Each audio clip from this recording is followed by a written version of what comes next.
I sit down and he goes, I'm so sorry. He goes, I've seen something I didn't want to see, but you've got a 2.7 centimeter tumor in your bowel that looks malignant. And I was like, it was like I literally rose out of my body. And the first thing I said was, no, I'm supposed to live to 100. Welcome to another episode of the Hayley Morecambe podcast.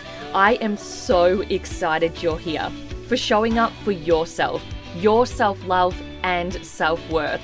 Each week, I gift you the permission and the space to claim the most happy, healthy, abundant life and give you access to the most sparkliest version of you. On this journey together, we'll learn and grow and thrive to be the best version of ourselves. We don't settle for anything less than incredible.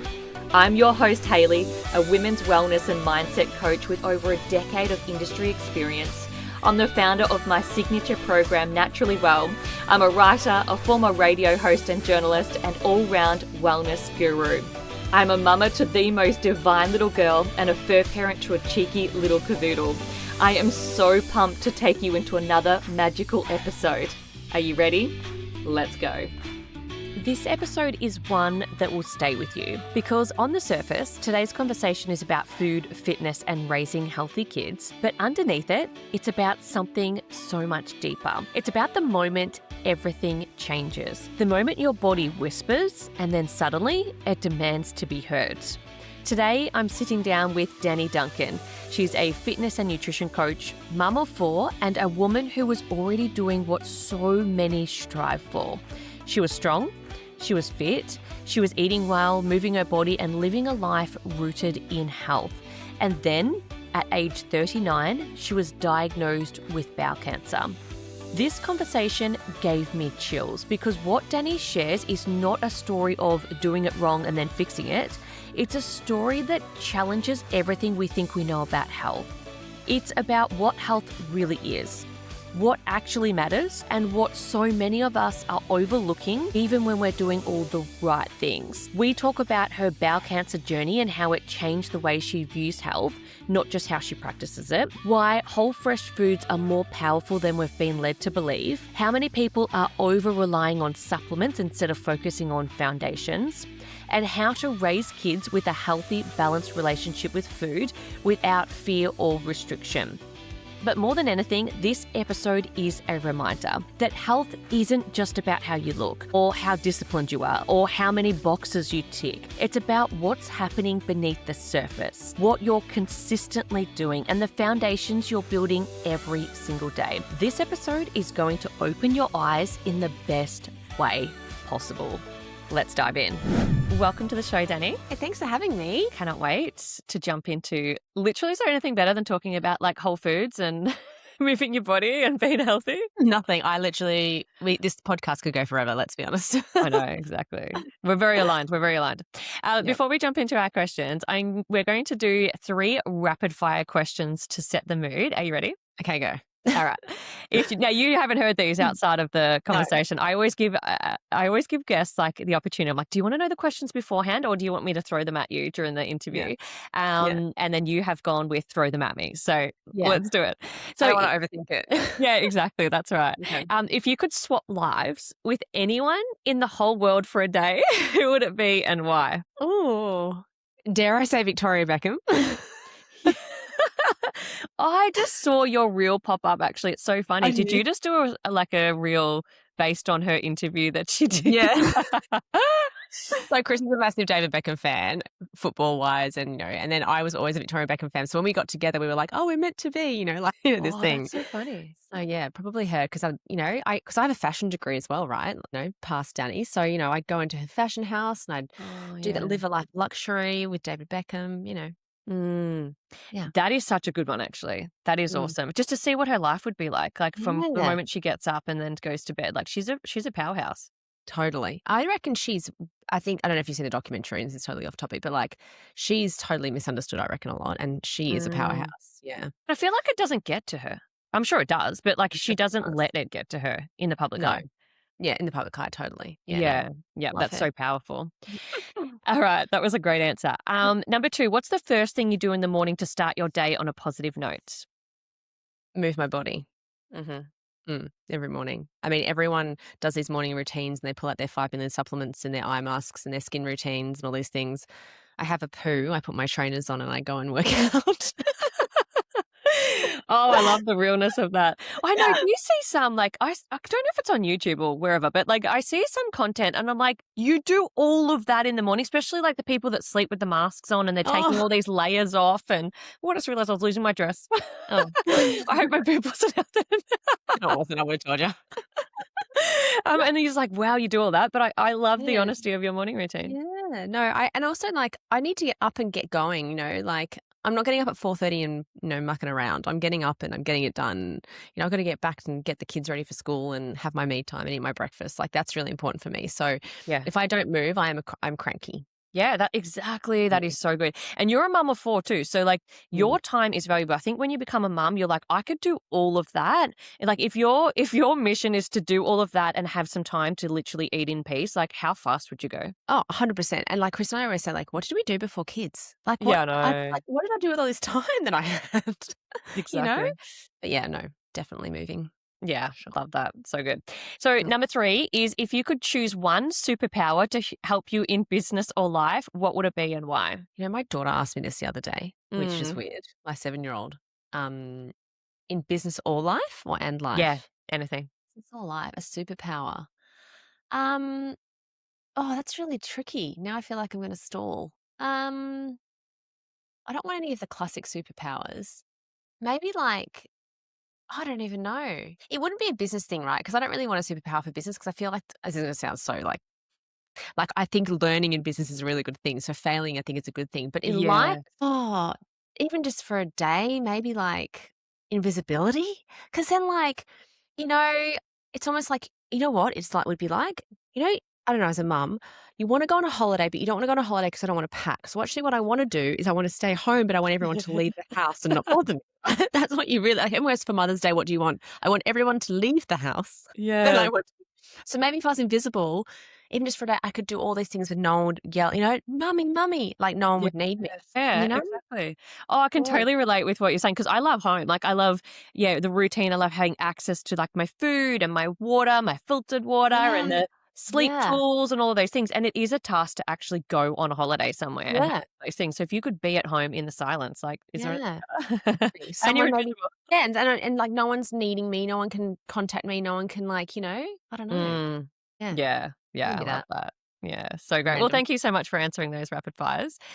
Now, eh, how do you describe what you do, Danny, and ultimately what led you here? Because I know that everyone has a story of, how you even got into the industry and what you do to help people, but where did it Mm. start for you? Yeah, so, I mean, I call myself a fitness and nutrition coach. I mean, I have a podcast, and I call myself a mindset mentor, and I'm an author and speaker, all those things, but I suppose primarily I'm a fitness nutrition coach, but I got into it initially, when I was pregnant with my first daughter, so she's 7 now, Mm. and it came about because I just in the last few years prior to having her, had changed my way of living. I have come from a ballet background. I had eating disorders in my, late teens and 20s, bad relationships with food and my body. And I suppose, a bit over it. I was getting to my late 20s and I was like, oh, it's exhausting, constantly worrying about your body and what to eat and not Mhm. understanding. And, I was self-medicating with alcohol. I'd been in a bad relationship.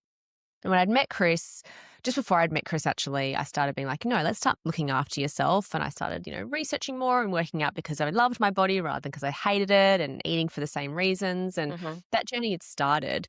And just before I got pregnant with Harper, I remember someone at an event, a work event, had said to me, "How are you having a glass of wine and eating that burger, but you look really strong and fit? Like, I don't understand. Like, surely you can't have both." Like, I remember this conversation like it was yesterday. And it was in that Mm. moment I realized I think women think you either are strong, fit, and you don't have fun. Like you're strict and you can't eat this and you can't do that, or you have to just be overweight and unhappy. Like I didn't realize. I was like, people don't think you can have both. And then when I fell pregnant with Harper, my demons of my past came back, and I was like, oh my god, my body's going to change. What's going to happen to it? I'm not going to like it. And I was like, oh my gosh, how many women are out there feeling like this?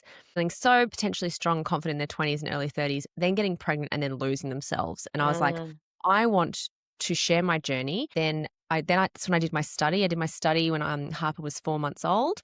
And I was like, I want to actually understand how to help people and nourish people and make them feel amazing, and realize just because you become a mum doesn't stop you being a woman and worthy of happiness and health and confidence as well. Yeah. So that's why it started, because I did document my journey. I put on 17.5 kilos with Harper.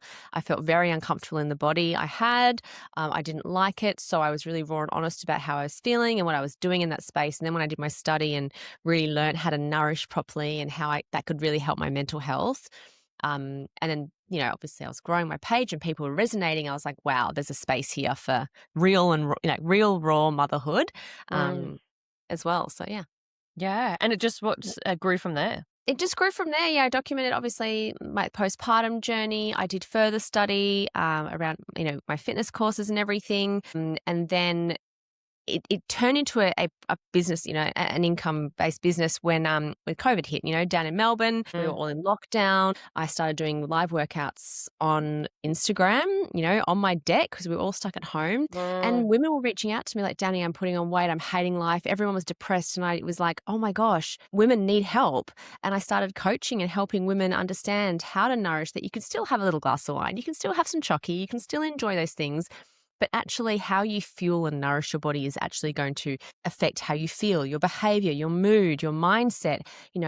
Movement's going to help you feel better. And through this, that just then grew. And I reached so many women, and the business grew very quickly initially because we were in lockdown. And with so many unhappy women at home, being the primary parent, really, that's what was really happening. Women with new babies, women with kids at school, struggling through that. And it's just sort of continued to grow. And then I've, over the years, I've had my fair share of miscarriages and health things. And then, I will get to the current, the most recent health thing. But it just sort of grew. And I think because I come across with such an authentic, raw, happy to talk about anything approach, it's resonating. I'm not showing, like we were talking about off air, those morning routines where like people are, I don't do a 5-step routine. Like I said earlier, I just get up and I go, these curated feeds. And I always remember making a vow to myself, I'm not going to have one of those curated feeds that you look at and you go, that's unattainable. I want people to look and go, oh, Danni doesn't shower till 10 p.m. She's just a normal, do you know what I mean? Yeah, you're relatable. Yeah, you keep it Relatable. real. I think, when you're a mum with kids, you've got to keep it like that, because we don't, all have access to, well, I'm definitely not a millionaire with $1 million husband, then the cleaner. It's raw and relatable, and I wanted to make it simple, but I definitely think that mothers need to feel better and need to know that, just because you become a mum, it doesn't mean you have to let everything else go. Yeah. I think it's those beliefs sometimes, like you said, I'm a mum, or that belief that you saw so early on where it was like, I have to be eating the chicken broccoli and, working out like I'm about to go stand on stage in a bodybuilding competition, or it's the complete opposite. You're like faced with obesity and eating crap all the time. Like, I love that there's that middle ground. Like, I've learned that over the years too. It's just like, how cool is this? Like, you get to live your life, you get to have fun.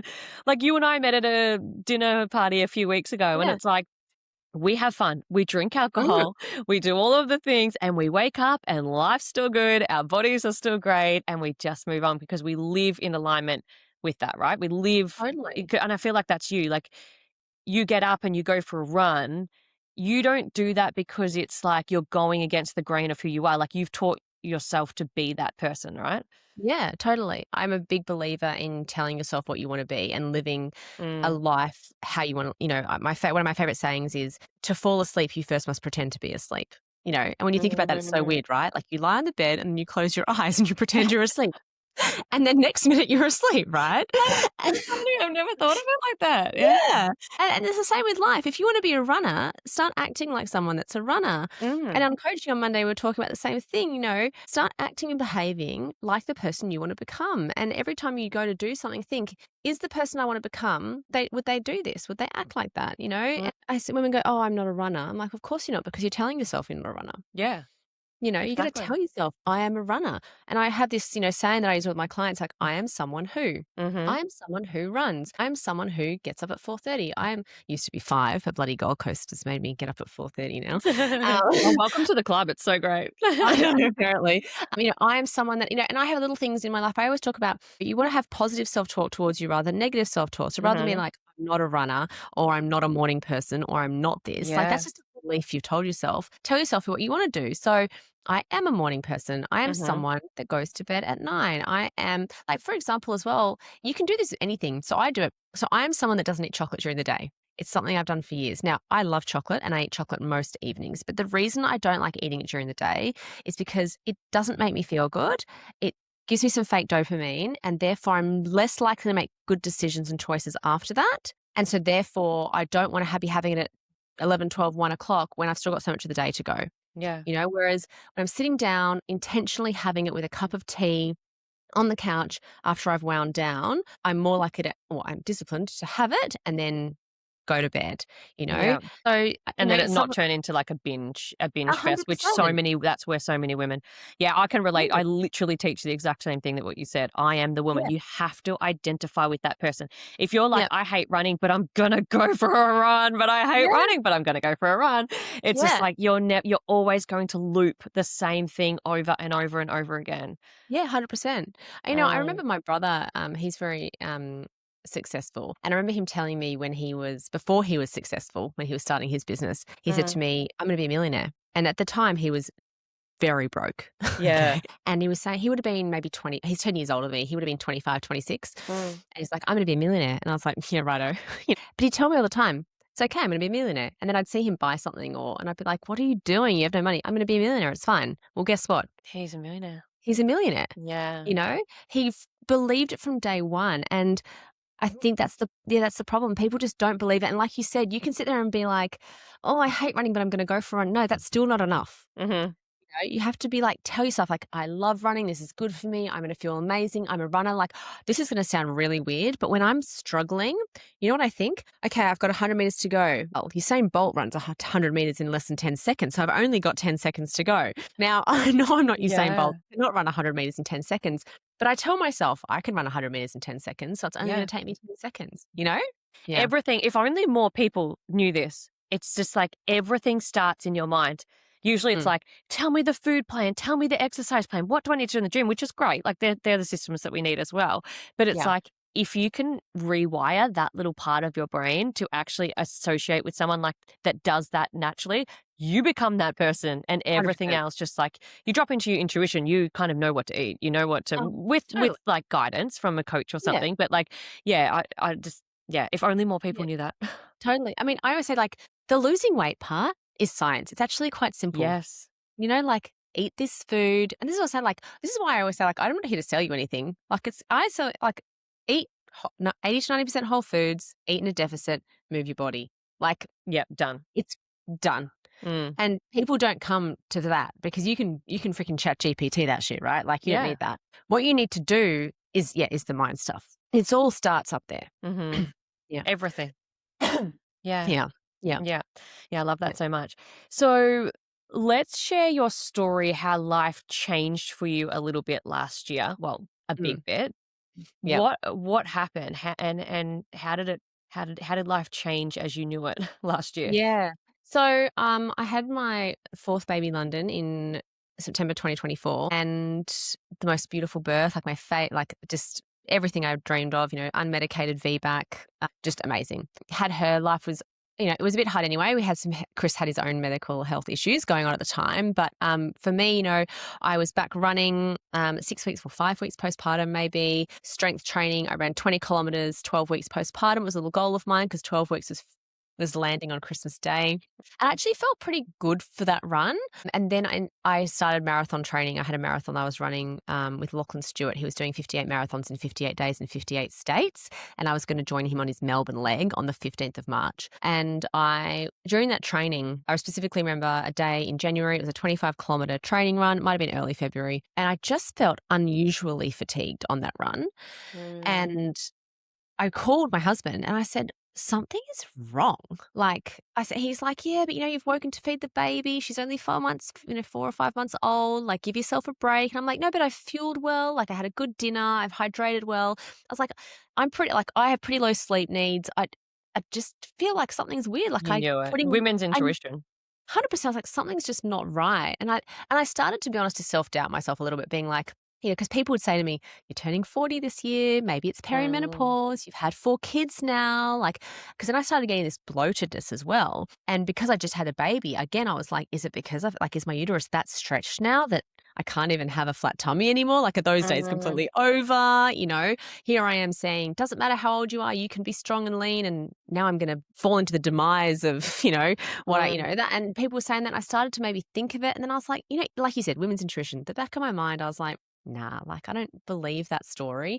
I didn't finish that marathon on the 15th of March. I got to 30 kilometers and had to stop. And that is not like me. Like, if you know me, I am pushing through, man. I am Yeah. like pushing to the end. So I decided to stop running for a bit. My Achilles were also playing up, and I was like, maybe I should just stop running for a bit, just focus on strength. I started some tennis lessons. Then I started going when I was doing PT. So I started to some PT. I would literally get to like rep 6, and I literally could not even lift the weight. And I was like, what is going on? I started getting like really weird heart palpitations, horrendous anxiety. I had a panic attack at the dentist. And I was like, oh, I must be just anxious about something. Chris is like, well, what are you anxious about? I was like, I don't know, but I had anxiety in my 20s. So I was like, maybe it's coming back. And then after a few dizzy spells of a morning, I almost passed out one morning. A nanny at the time, Lexi, I said, Lexi, I think I'm going to pass out. Like, help me. And I had to sit down, and Chris finally turned around and went, I think it's time to go to the doctor. And I was like, and I'm just not that doctor person. I always say, like, make time for your health, or you'll be forced to make time for your illness later on. And I hate making time for illness. Like, what a waste of time. I got things to do, people to see. And I was like, oh, the doctor. So anyway, I go to the doctor, have my blood test done, and I go in the morning of my results, and she looks at me and she goes, how are you feeling? And I went, oh, look, I'm a pretty positive person. I've done a tennis lesson this morning, but I am feeling fucking shit, to be honest. Like, really bad. She's like, Danny, you are so anemic. You should be bleeding out in front of me. From this moment, you're not allowed to even go for a walk. She goes, your iron is 1.1. Your hemoglobin is 70. You are so anemic, like you need an urgent iron infusion. If we can't give you an iron infusion by tomorrow, you need a blood transfusion. Like, this was serious. Wow. She said, if you do anything more than a run, like a walk, you might die. Like, there's not enough oxygen in your blood. And I was like, oh, I was like, this would Goosebumps. explain why my heart rate is 110 and I'm sitting down, right? So she sent me for an urgent iron infusion. She goes, and we also need to get you a colonoscopy, gastroscopy. We need to find out where you're bleeding from. Now, I don't know if it's ignorance. Like, I'm a smart woman, but bowel cancer, I did have a friend die of bowel cancer the year before, but she was very unhealthy weight. So, nothing like me. It never even crossed my mind. And she never even said to me, it could be cancer. Like, never, I was like, oh, maybe I've got a bleeding ulcer in my gut or something. Yeah. You don't So automatically go there, I guess. no, and Chris had been diagnosed with celiac the month before, like literally 4 weeks earlier, because of low iron. So we were kind of joking, like, oh, we're going to have a whole family of celiacs. Like, there goes my sourdough journey, like no more sourdough. So I felt a bit blindsided. So I went for this gastroscopy, colonoscopy. Best nap of your life, by the way, if you've ever had a colonoscopy. 40 minutes uninterrupted sleep. My mum had one last week. Oh, it's great. Got woken up, and the nurse comes over to me and goes, is your husband close by? And I was like, oh, he's like 20 minutes away. He's just getting the kids. And he was like, oh, he's got the kids. And I went, yeah. He goes, oh, the doctor just wants to see you in a room by yourself. And I messaged Chris and I went, did you have to go into the room by yourself? I don't remember you saying that. And all he replied was, I'm on my way. And I asked him later, he goes, I knew. And I was like, and he's like, I was panicking because I didn't want you in that room by yourself. But I've gone into the room. At this stage, Hayley, I'm still completely fucking oblivious. Yeah. And I'm like, oh, this must not be good. But I didn't ever think it was going to be that. Yeah. And I sit down and he goes, I'm so sorry. He goes, I've seen something I didn't want to see, but you've got a 2.7 centimeter tumor in your bowel that looks malignant. And I was like, it was like I literally rose out of my body and was looking down. And I was like, what the fuck? And I literally said, I was like, what the fuck? I was like, and the first thing I said was, no, I'm supposed to live to 100. And then the second thing I went to was, my baby girl's not going to know who I am. Because how old was she by this stage? 7 months. And It's weird, isn't it? I burst into tears. I start crying, but panicking, like what to do. And then it was almost like, and I talked about this about like, during cancer and then survivorship. During cancer, I literally went into fight or flight mode. I literally went, right, what are we doing? What's the next steps? Like, what's happening? Like, tell me, what's the Yeah. plan? Like get this thing out of me. He brings over the bowel thing. They've got those like those, what are they called? Like little things of the Yeah, the bowel. diagram. Yeah. Diagram things. He's like, hey, your tumour's here. He goes, you're not going to need a like a bag. He's like, the tumour's here. We'll get it out. We'll take this part of your bowel, and then we'll see. Hopefully, it's not gone to any organs, but we have to see that. You'll need a CT scan because again, like I hadn't even thought about it going to other organs. I was like, what? Yeah. So much to take in. And he said to me, he goes, I'll get the surgeon's office to call you on Monday. And I went, no, you're going to get them to call me today. He was like, oh, okay. I was like, no, I'm not waiting until Monday. And yeah, so on the car on the way home, thankfully they called me and I had an appointment for Monday. But as I walked out, Chris was walking in and he saw me crying and I just looked at him because he had all the kids. And I just went, I've got cancer. And he just went, what? And yeah, he's like, take the kids back to the car. So he made me freaking take the kids back to the car. I'm like bawling my eyes out. He walks in and talks to the doctor. And the hardest part actually about that was when I got back to the car and we were driving home, he was just staring at the road with tears falling down his face. And I was like, oh my God. And it was weird. As a woman, I think we just become, I had stopped crying at that point. And I was just like, oh shit, like now I have to be strong for you as well because you need to be strong for the kids because you need to be the one, So I was like, oh, but yeah. But yeah, my whole world changed within, yeah. So what happened from there? So yeah, got the call on the way home to make an appointment with the surgeon on Monday. I got home, obviously called my family, all shell shocked. Like I was 39 years old. I was strong. I was fit. I never had a health issue in my life. The weird thing about me as well is I never get sick. So I've never had COVID, influenza. I've never had anything. I don't respond to any vaccinations. I'm like, I need to be tested, to be honest. So the fact that it was just bizarre. I got up at 5 o'clock the next morning, went to the gym, of course, because that's what I do. And spent the weekend. My mum came down the next day. She's like, I'm coming down. So she's there in Canberra. She came down the next day. And we spent a lot of time just talking about it. And mum's a doctor. So we spent a lot of time in Google looking for reasons why I got it. Because neither of us understood. And obviously you're never going to know 100% why you get something, but that's when, I started looking into things and we were Googling and searching for research papers and all the bowel cancer research papers that you could find. And, I was looking at stories and I was trying to find success stories of women and men that had cancer, like what were they doing and would I need chemo? And I had all these questions. So Mum came to the appointment with me on the Monday with Chris. And he was really great. He was a really great surgeon. He was really positive. He was like, young, fit and healthy, we'll take it out. We'll see what it is and then we'll have to make a plan. And then at that stage, he was like, if it's stage 2, you won't need chemo. If it's stage 3, you will need chemo. So obviously I was, rooting for stage 2. Through all this though, like no one really knows what to do with a woman that has a baby, Like I had questions like, can I breastfeed her? Like what's, my hormones? Can I have kids again? Like all these questions. But had the appointment on Monday. He booked me in for the following Wednesday for surgery. I had 30 centimeters of my bowel removed, including my appendix. So my appendix ascending colon, so going up on the right-hand side, and half of my transverse colon going across, and they reattach your small intestine to your large intestine again. So I've got like a cross-section there. I discharged myself from hospital because I didn't like it in there. I woke up from surgery and I wasn't responding to any pain medication. Oh my goodness. So I was in horrendous pain to the point where I could feel everything. So I woke up at 1 after 5 hours of surgery. My best friend had flown down as well to see me and I didn't get any pain relief until 9 p.m. because nothing was working. I actually, to show them, I pulled up my top and my tummy was contracting like this out of pain. So morphine was the only thing that worked. But yeah, if you've ever had bowel cancer surgery, you're not allowed to have anything taken out. So like your catheter or anything taken out, you're not allowed to get up and you're not allowed to eat anything. You have to be on a liquid diet until you fart. Weird, right? Yeah. You have to pass wind, which is really weird. You're like sitting there like trying to fart. And then you're not allowed to eat any solid food until you poo. So you have to have a poo, which is, again, weird when you're just eating liquids. But I ended up, I don't like hospitals. No one likes to be there. I wanted to be home. So I checked myself out of hospital. And then I had an appointment with an oncologist the week after because I got my staging call from the surgeon on the Monday. So they take out the tumor, they go and biopsy it, check it, and he'd taken out 17 of the surrounding lymph nodes. But unfortunately, he said he had found it in the blood vessels leading to my lymph nodes. Stage 2 by itself is just in the tumor. Stage 2, so that's test 2A. 2B is it's gone into the blood vessels to the lymph nodes, and then stage 3 means it's gone into the lymph nodes. So it hadn't gone into my lymph nodes, but it was in the blood vessels surrounding it. So chemotherapy was suggested, unfortunately. So I had an appointment with the oncologist the week after, and started chemotherapy 4 weeks after my surgery. Wow. And what was that Yeah. experience like?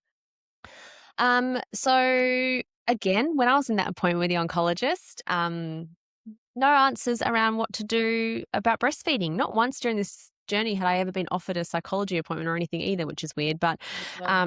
I asked all the questions. Bowel cancer chemotherapy doesn't usually make you lose your hair. I asked that question. He told me I should cut it anyway because it was thin. I was like, no, I'm not going to cut it. It's fine. Mm. Um, I had to find out that I wasn't able to breastfeed London, so I was going to have to stop that, which has been the hardest part of this whole journey is stopping breastfeeding her. Neither of us wanted to stop breastfeeding. Mm. I also, and this is, if anyone's doing this, I'd highly suggest advocating for yourself. But, I got told I'd need 8 rounds of chemotherapy, so 6 months of chemotherapy, and I could choose between 2 different types. It's called Fofox or Kpox. One was through a port, and then you take the port home. So you have an infusion through your port, and then you take the port home for 48 hours, and that's every 2 weeks. Or I could have it in my arms, an infusion in my arms, then go home and have 14 days of tablets, and it's a 3-week cycle. And I opted for the arms and the tablets because I didn't want to be attached to a port, and I wanted Mm. to be able to run and lift my baby. Like having a baby and having that attached to me just didn't seem right. In hindsight, I probably would have opted for the port because I have very damaged veins. So bowel cancer chemotherapy is one of the most toxic on your veins, and you don't lose your hair, but you have horrendous side effects. So, peripheral neuropathy in your hands and feet, huge amounts of cold sensitivity. And living in Melbourne was horrendous for cold sensitivity. Yeah. My arms literally felt like after the infusion. So I was infused for 4 hours at a time, whereas a lot of other chemotherapies are like just an hour. So I was literally sitting there for 4 hours and people were coming in and out, Wow. old lady Joan getting her chemotherapy at age 85. And here I am, age 39, getting mine done. But I would get home after chemotherapy days and it was like a dog had ripped my skin open on my Oh arms. my I gosh. couldn't hold London. I couldn't touch anything. It was horrendous. The cold sensitivity was so bad. I'd get these like my face would look like I was having a stroke. Like I couldn't, if the cold touched Mm. my face, I couldn't open my eyes properly. My hands would clench. I couldn't go outside in Melbourne a few days after chemo. It wasn't possible. I did wake up every day at 5 and did some sort of movement. Sometimes it was just body weight squats in my living room. Yeah. Sometimes it was a walk on the treadmill. But I also just made sure that I nourished and nourished. And it was weird because in my chemotherapy appointment with him, he even said, oh, you can still have a glass of wine. It's okay. And I was like, what? I was like, I'm not having wine during chemotherapy. Chemotherapy is processed through your liver. Why would I Yeah. add something else to I was like, no. I was like, no, I'm just whole foods and water. And as chemotherapy accumulates, it gets worse. It's an accumulation effect. And so the nausea got worse. At one stage, I was on like 3 different anti-nausea tablets. Mm. On the weeks, the 2 weeks I was on chemotherapy, I moved as much as I could. And that week off, I would run. And Mm. it was like my saving, So you mental had health. the energy to run on your off weeks? Yeah, yeah. I mean, Mm. I think the most I ran was 8Ks one week, but yeah, like I had the energy to run. Chemotherapy fatigue is interesting. There's so much research out now that exercise alongside chemotherapy is amazing for chemotherapy fatigue. Because chemotherapy fatigue is different to normal fatigue. You're tired, you go for a nap, and then you feel refreshed. Mhm. Chemotherapy fatigue's not like that. You feel tired, you go for a nap, and you wake up feeling just as tired.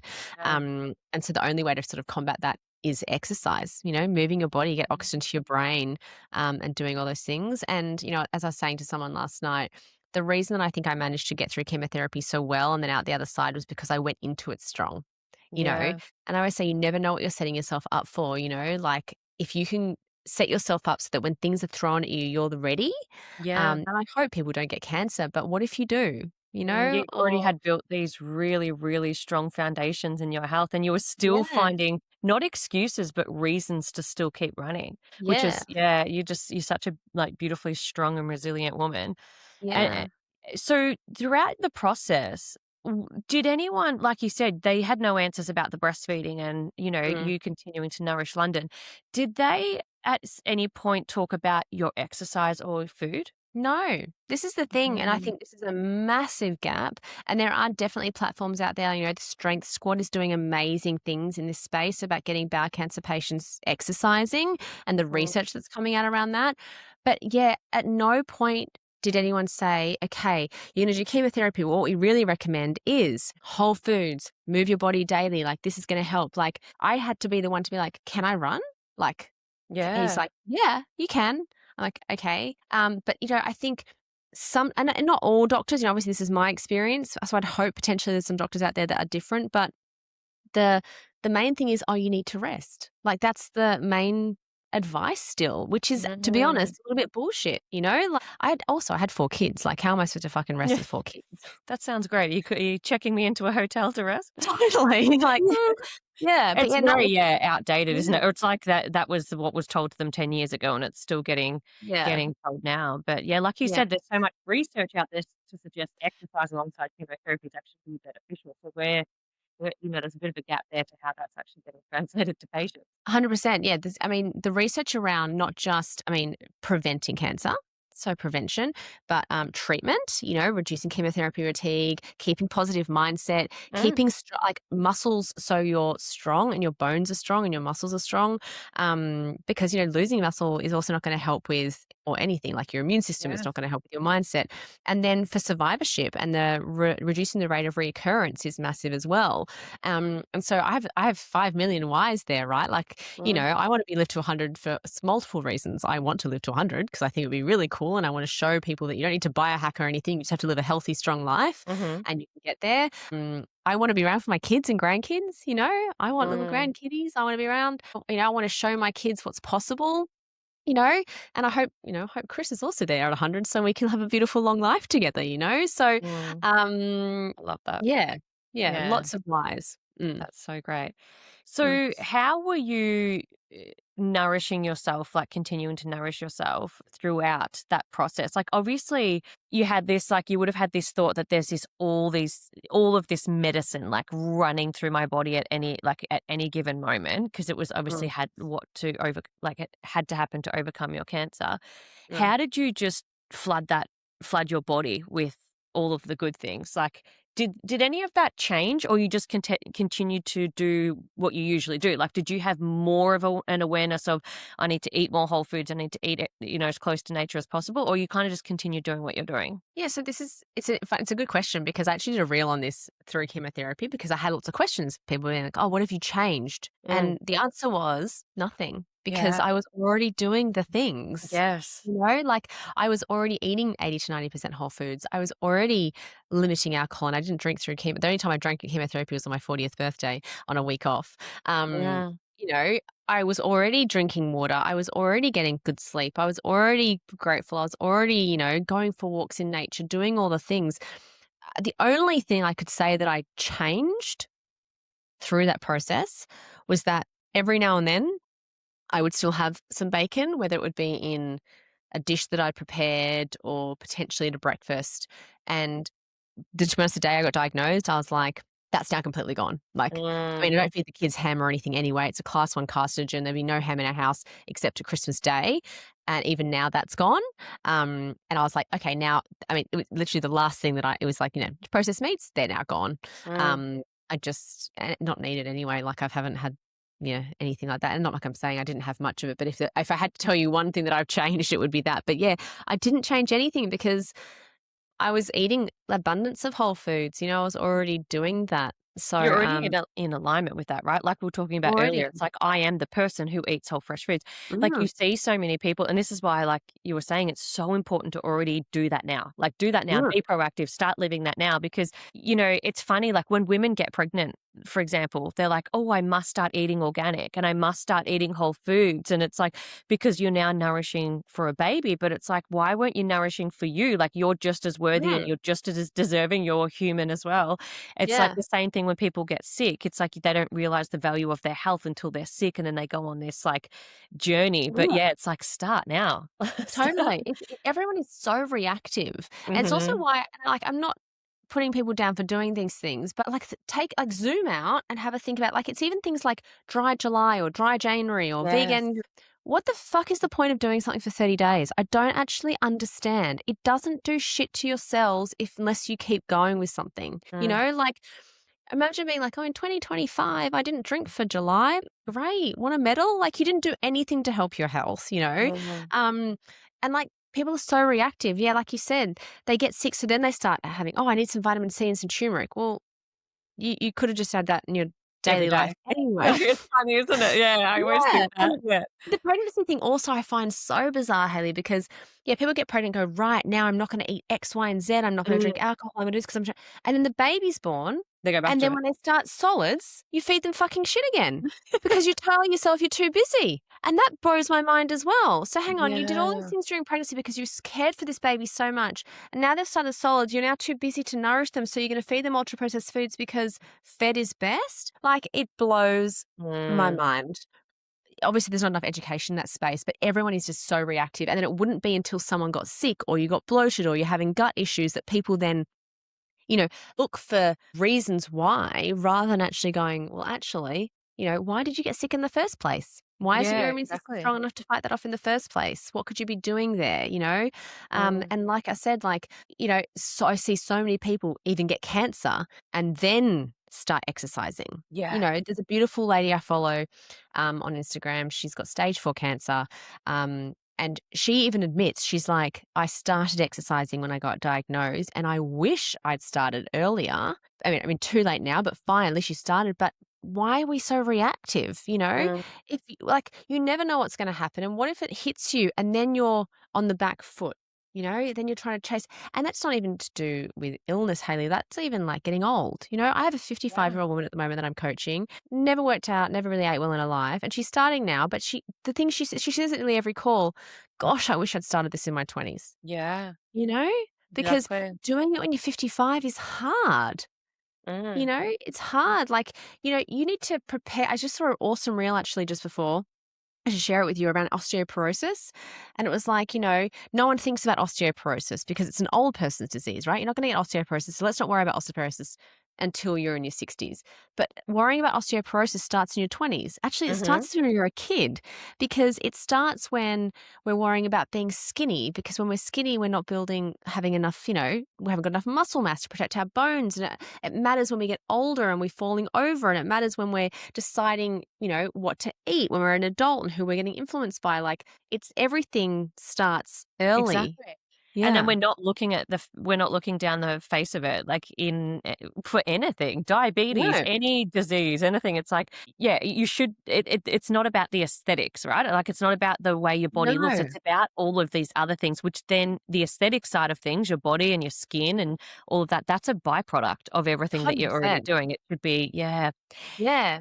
So when you talk about whole foods, I don't know if Mm, you can relate to me here, but whenever I say whole foods, I want to know what that looks like for you and in your life, and particularly with mm, your family and your kids. But when mm. I say whole foods, people think it means vegan because they Oh, just yeah, think no. whole foods means fruit and vegetables, but it's not. Yeah. It's like whole fresh foods across the spectrum in all kind of food categories. What Yeah. does it look like in your household, and are there any particular areas that you don't eat, like as in dairy or gluten or something like that? Yeah. I mean, Chris is celiac, so obviously he Oh, yeah, doesn't eat true. gluten, Yes. which is really fucking annoying, to be honest. Does No, but everyone. the whole family not eat gluten then? Is there no gluten No, in the we house? all eat gluten. I don't believe in anyone should cut gluten and dairy are not your issues and not your problem. People blame dairy and gluten for so many things without actually looking at their whole. It's only a small percentage of people are actually gluten intolerant, but Mm. everyone blames gluten because they actually don't want to look at their whole life as a whole picture. They look at it just, tiny things. And, Barry cut out gluten and he felt better, so maybe I'll feel better. Well, you probably just Mm. didn't cut out gluten. You probably cut out a whole lot of crap that you didn't Yes. Everything realize that's you were in eating. yes, it's all like Yeah. everything that's, connected. It's like any diet you go on. The Mm, common denominator is you're eating more whole foods. totally. Like, people go, oh, carnivore is so good. I lost so much weight on carnivore. I was like, yeah, because you stopped eating all the shit that you were eating. Yes, exactly. Oh my It's gosh, I've not, been saying that for years. yeah, it's not the diet. Like, oh, I lost so much weight at intermittent fasting. Yeah, because you only had a small window to eat. Like, it's not because Or you keto is my thing, and that's what I'm going to stick to because I got the best results. Again, no, you were just eating whole foods. just doing all whole foods. And eventually, actually, if you continue that, you'll probably be deficient in an area. So your Yeah. initial results are probably aesthetic, but long term, your health is going to, anyway, that's for a different conversation. Yeah. But whole foods in my house, yeah, anything is grown. So where I can, I buy organic. It can get difficult, obviously, and it can get expensive. So where I can, I buy organic, and that's come after my diagnosis as well. So I wasn't overly worried about organic because from a cost perspective and also a nutrient perspective, there's not any less nutrients usually in non-organic to organic, right? Depending where you're getting it from. But we now know that glyphosate, which is obviously the pesticide that's sprayed on our crops, is a major contributing factor to bowel cancer. So I do try and buy organic where I can, or spray free. If they haven't had the Spray free. certification. Exactly. A lot of people forget about the spray free. It doesn't have to be certified organic because a lot of Yep. small businesses can't afford to buy the certification, but they're Yes. actually really pure, natural 100%. things, especially if you go to farmers markets and things like spray free. Totally. I'm done. Spray free, done. Yeah. So spray free organic if I can. Free range grass fed meat. So all that. So yeah, abundance of fruit and vegetables. I also try and eat everything that's in season so that you are eating, with what the earth is producing. Yeah, grass fed, open range, free range eggs, has to be open range. I do try and get organic eggs as well. Small hens per hectare, so they've got happy chickens. Because so we all eat that energy. we eat that energy. If they are happier, they're going to produce a better product, right? Because they're also happier. And then an abundance of, so I've got a whole array of seeds, nuts, and things like that. So hemp seeds, flax seeds, chia seeds, lots of different kinds of nuts. So where I can, I put nuts and seeds into all the stuff. Lots of herbs, lots of mint, coriander, parsley, basil, oregano, thyme, rosemary, all the herbs, and spices as well. Cinnamon, turmeric, nutmeg, all those spices. All of those foods have different properties and different micronutrients that are great for you as well. And people forget about them. People think, oh, fruits and vegetables. I'm like, but what about, all your other things like whole grains? So I try and use different whole grains like black rice, freekeh, quinoa, wild rices, all those different grains as well, which are great for your gut health and provide so much fiber.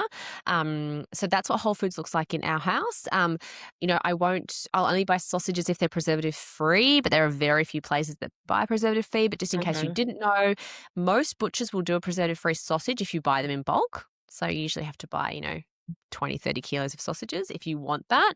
But yeah, anything like that, hey, there's a lot of sausages. Yeah. I mean, when you got 4 kids, it probably wouldn't go that quickly. You just have to have the freezer space. Totally. But I mean, haven't actually found anywhere in the Gold Coast it doesn't, but I know Yarra Valley sausages and Victoria does preservative-free sausages, but they have to be frozen straight away. So that's the thing. But yeah, I won't really buy sausages. So, we eat a lot of chicken, we eat a lot of fish, a lot of salmon. For omega-3s, wild-caught salmon and wild-caught where I can as well. A lot of antibiotics and hormones get pumped into those fish. I don't know if you've ever seen a salmon farm. They're literally swimming in their own feces. Yeah. If you see anything on the back packet of your salmon that says it's farmed or they list the farm, it's no, thank you. Yeah, they're literally swimming in their own feces, their own diseases, and then we consume that. So yeah, always wild-caught if you can. Always wild-caught. Tinned as well. Have you got the tinned wild-caught salmon, which is so handy? Yeah. Yep. Tinned wild caught. What else do we do? Oh, so we will only eat red meat every 7 to 10 days as well. So we know that red meat has also been shown to impact things like bowel cancer and inflammation. We can't digest it as well, but it is a really good source of iron and B12. And everyone loves a good steak and everyone loves a good bolognese. So we have either steak every 7 to 10 days, or I'll make a bolognese or a burrito bowl type thing every 7 days. But again, grass-fed organic. I found some beautiful grass-fed organic. It was beef mince with liver in it for that extra iron, actually. Yeah, primal meat. Primal meat, yeah, loads of iron. Yeah, primal meat. Really good. Really great. It was, and the kids loved it, and it made such a beautiful bolognese. Yes, so that's what it looks like in our house. And then my kids just drink water. water and milk, milk, eggs, cheese as well. We eat cheese. And then you've got your things that things like seeds and nuts we'd call a processed food, not a whole food, because you have to go through some sort of processing to get there. Old oats, I would use steel cut oats if I had more time, but I just don't have time for them to cook. But whole rolled oats, yeah. I'm trying to think what else we have in our house. And how delicious, like everything that you just named, right? That is so many ingredients.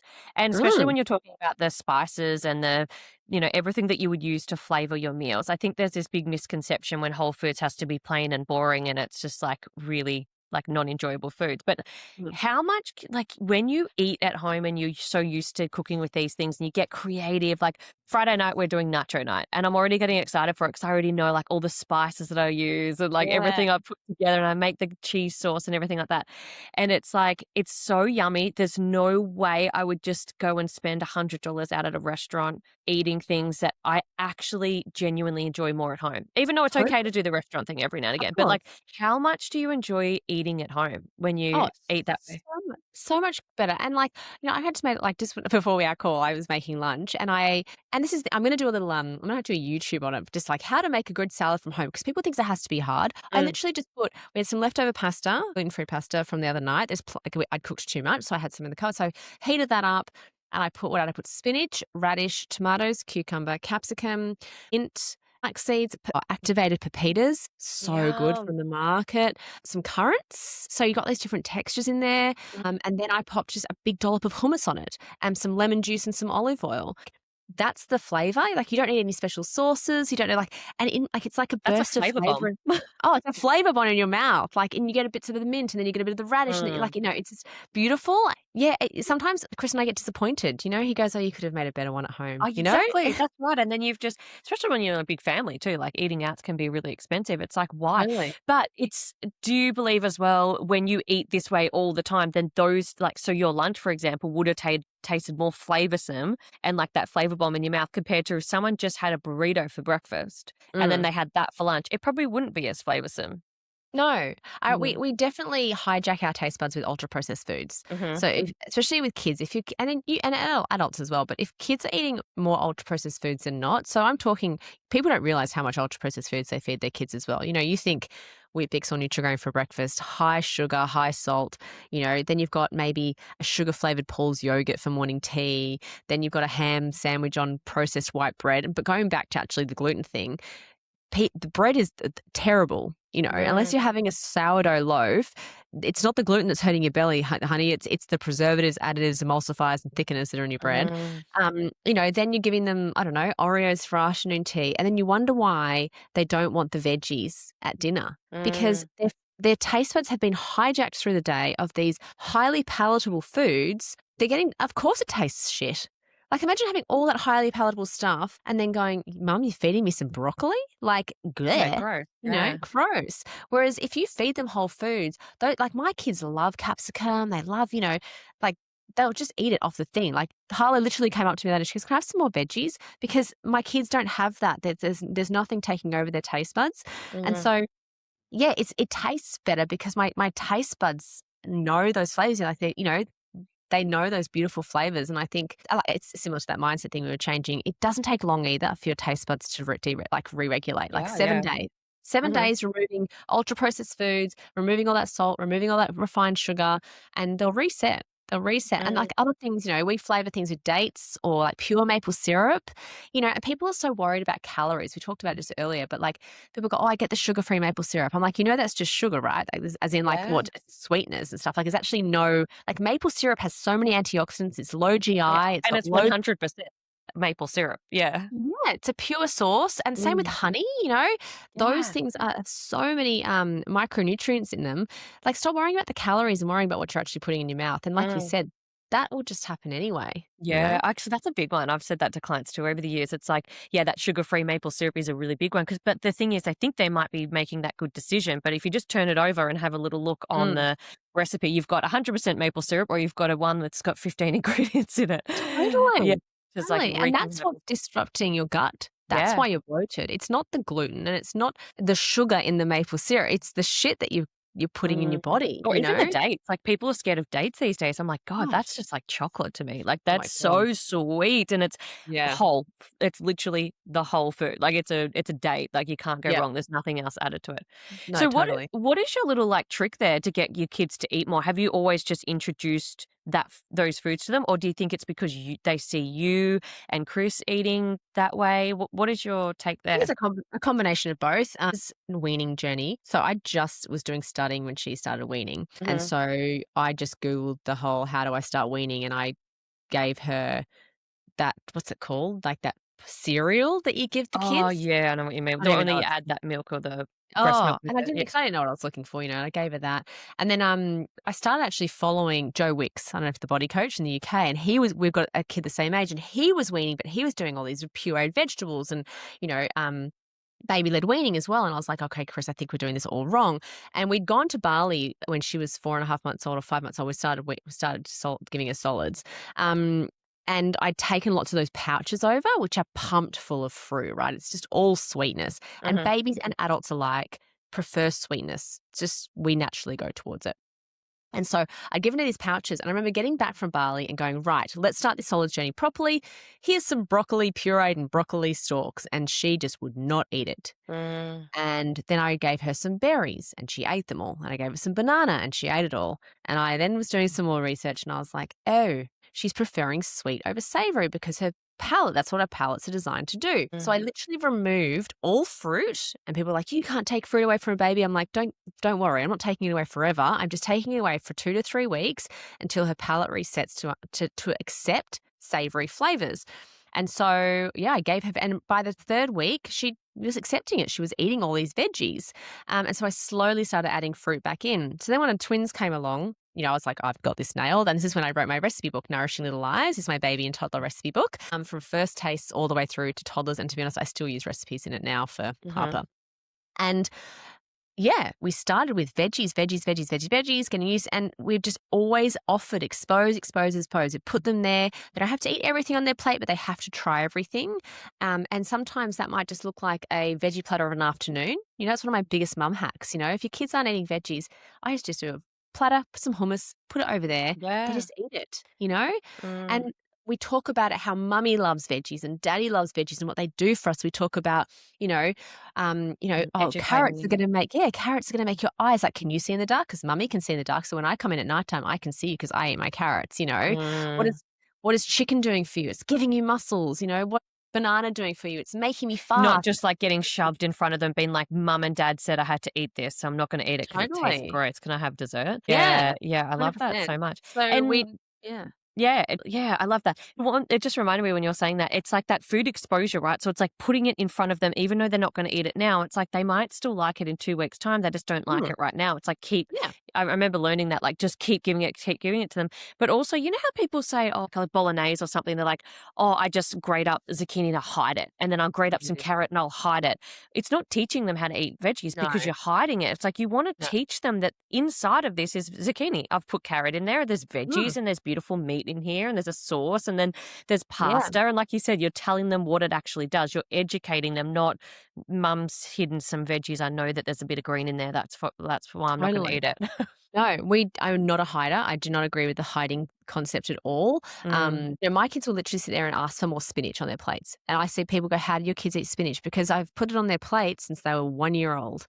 Like I put spinach on London's plate. Does she eat it? Probably like not usually. She might nibble on it, but it takes at least That she's 15 to seeing it. 20. Yeah, 15 to 20 exposures of one food until they may start to accept it. So, and people go, "Oh, but I'm wasting food." Well, just give them a little bit, like just give them a little Mm. bit. And you'll be amazed. My little Harlow was probably my hardest one so far. She was 7 months before she would even start having any solids. She was born under birth weight, so she was she took a little while to grow.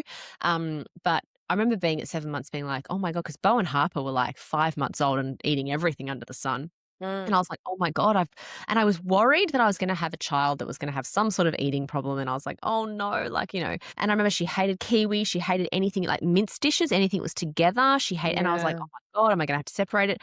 But I just kept doing the same thing I did with all the other kids. I kept offering, and I would send her to bed in inverted commas hungry because I was like, "No, I'm not giving in, I'm not giving in." She is my best eater now. She's Yeah, 4, wow. and she is my best eater. She loves her veggies. She's the one that will eat everything. She won't complain. She doesn't complain about anything. You know, Bo will be like, Bo doesn't like bone broth sauce, the Jevity bone broth sauce. Oh, I And love that. oh, it's so good. He doesn't like that on things. Harper says she doesn't like fish, but I still make her eat it. You know, she still eats it. But Harlow is just my best eater, and I think it's easy to give up when they Mhm. don't accept it 1, 2, 3, 4 times, and we go, oh my God, my daughter doesn't like that. I'm not going to give it to her again. No, keep offering it. Mm, There's a non-negotiable in the house. If I'm eating it, you're eating it. It goes on your plate. And I hear yeah. it so often, "Oh, I don't want beetroot, mum." Too bad. There's your beetroot, you Yeah. know?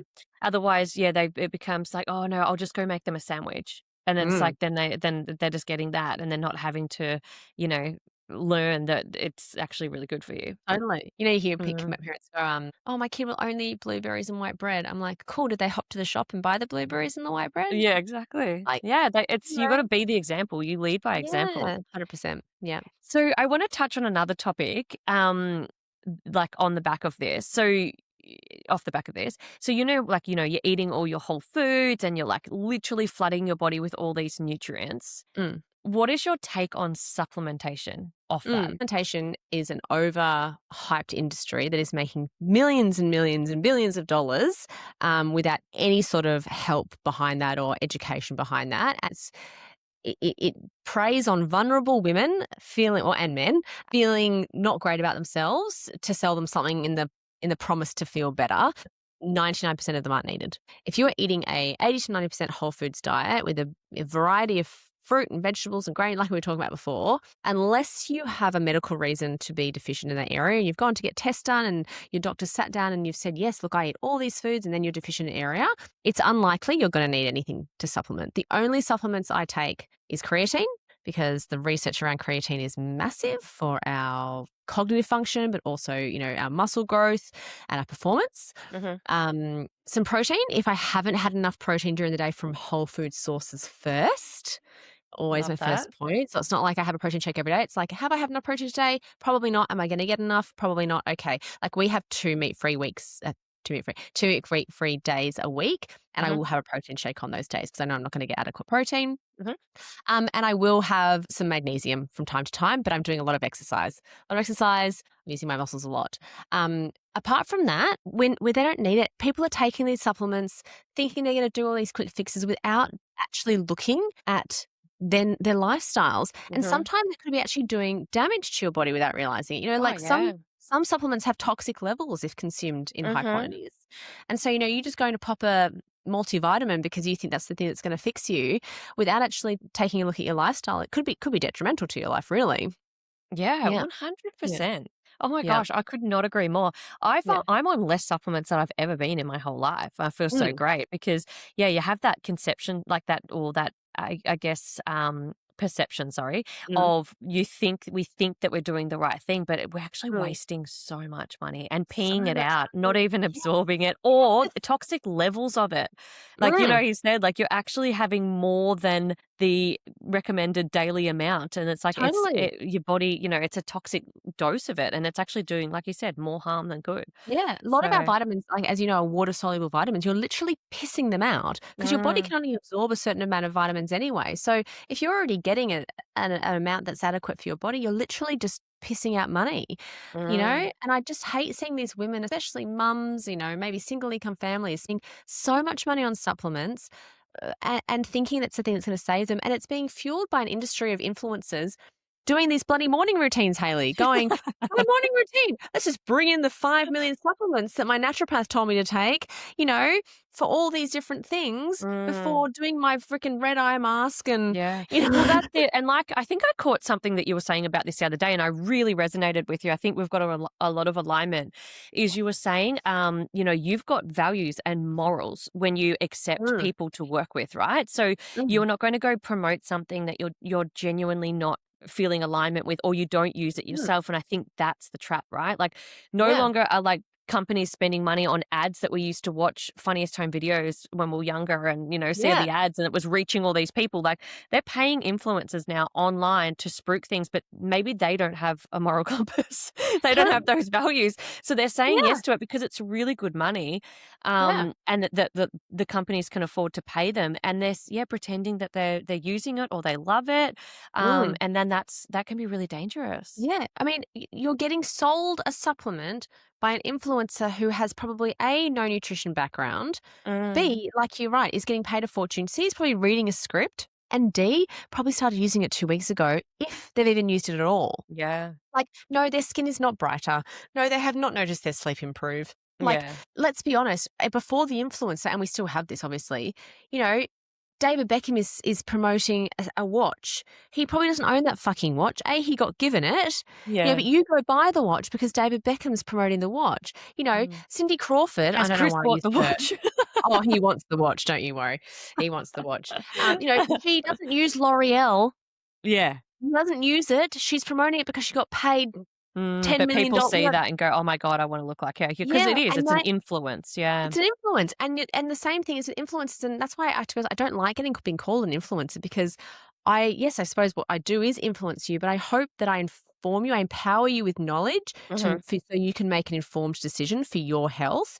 And if you're going to take a supplement or something, make sure it's been promoted by someone that you trust that has knowledge in the industry. Go and do your own research. Like zoom out and think about what they're saying. Like if they're telling you their skin's glowier, like look at the research. It's probably very poor or if not backed at all.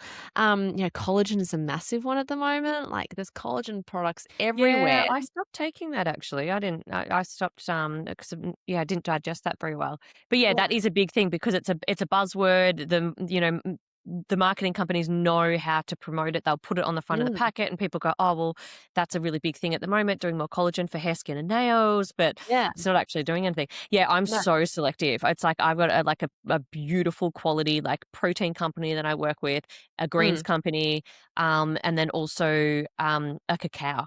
Beautiful, Oh, yum. cacao, beautiful, Yeah, all beautiful. organic. I Yeah. love the ethos. I look into the ethos. What are their values? What do they, Yeah. how do they source their ingredients? Yeah, it's so important. Yeah, totally. And if you like taking something, like I was talking to someone yesterday about this, like I take some electrolytes. Now, I didn't usually take them in Melbourne because, unless I was doing a big run. So after a long run on a Sunday and I was sweating lots, I'd have an electrolyte, or if I was, I don't know, headachy or something, but not on a regular basis. Up here, like I've told you, I am sweating. This Melbourneian is sweating every single You day. need electrolytes. I take need to electrolytes every replace day my too. electrolytes. Oh my God. I cannot actually, this is very TMI, my pee won't not turn back to its clear color. It's so yellow all the time. And Yeah. I went for a run this morning, 8K run. You could see the drippingness Yeah. off there. So It I is. am You do taking get it. used to it. It is, but Yeah. I still do that too. Like when I go out running, it just drips off you. But I love it. It's good for your skin. It's It's good for so good, and it's good for great for you. detoxing. Yeah. But, I'm taking this because I do eat 80 to 90% whole foods. Therefore, most people get enough salt through ultra-processed foods and enough salt in their diets anyway. I'm not getting it through ultra-processed foods. Then I'm losing a lot through that. I'm also still breast pumping, Yeah. breastfeeding, Oh yeah. my little one. So I am taking it every day, and I do work with an electrolyte company because there is 100% a place for it. But again, here's what you need to know. You decide whether it's right for your lifestyle. Yeah. I'm going to tell you the facts. I'm not going to tell you that, oh my God, in 3 days I felt so much more hydrated. That's just not how I do my thing. I'm going to tell you why I take it, what to take it, and then you can choose, But yeah, it's a crazy industry, and women and men are spending hundreds of thousands of dollars a month on stuff that they don't need. And like you said, you didn't digest collagen properly. Sometimes taking too many supplements is the thing that's actually interrupting your gut health. 100%. Yeah, you've Yeah. got to be I'm so particular with the supplements I take now, so particular. And like I said, if you see me talking about it, same with you. If you see you talking about it, you know that you're actually using it. You're coming from an authentic place and you genuinely love it. Otherwise, you're not going there. And the weird thing about supplements is it's so individualized. So how can we sell someone a supplement? Like, for example, if you're a vegan or a vegetarian, you might be low in vitamin B12. And I'd probably recommend going to get tested to make sure, but especially a vegan, you probably want to be taking a B12 supplement. But why would I sit here and sell you a multivitamin when I don't have anything about everyone's different? Like, are you eating whole foods? Are you deficient in this area? Like, are you already having too much vitamin C? Maybe you're having 4 oranges and a cauliflower and a mango a day, and that's enough vitamin C. And if you take this multivitamin, that vitamin C is going to reach toxic toxic levels. Like, it's actually doing people a disservice, and it's By actually individuality. Yeah. it's conning out people really into something just for money, Yeah, that's right. Doesn't sit Oh, right with me. yeah, doesn't do right with me either. Well, I guess it's that trust and that authenticity, right? You know Mm, who you are, and people trust you for that because what you say, you back by, like, you back your word by actions, and for sure. you're genuine. So, Yeah. Danny, this has been great because we've gone over an hour now, but it's been so great. Oh my goodness. Thank you so much for sharing your story. Like, I had goosebumps as you were sharing that story, and we could have done a whole episode just purely on that. Mm. So Yeah. thanks so much. And the way you talk about whole foods and encouraging your kids and supplementation, like, it's it was really great. And thank you for sharing your wisdom and your energy with us. You're If welcome. anyone's loving what you're putting out there, loving your vibe and your energy, how can we follow you, get to learn more about you, or work with you? Yeah, for sure. So I show up daily on Instagram. So just Danni.Duncan_. Or you can go to my website, danniduncan.com.au. And I've also got my podcast as well, Life with Danni Duncan. So if you want to hear me ramble even more, you can find me on Apple Podcasts as well. Yeah, I love that. And we'll link to that Yeah. in the show notes as well. Yeah. Thanks Thank you a so lot. much. You've been a You're delight. welcome. Thank you. Thanks for having me. If this conversation sparks something inside you, if you're feeling that little nudge that says, I'm ready for more, then my 90-minute private one-on-one coaching sessions might be exactly what you need. These sessions are a really powerful space where we go deep together. We look at what's actually holding you back, what your body and mind are asking for, and we map out a clear, personalized path forward so you can start feeling confident, aligned, and truly amazing in your body again.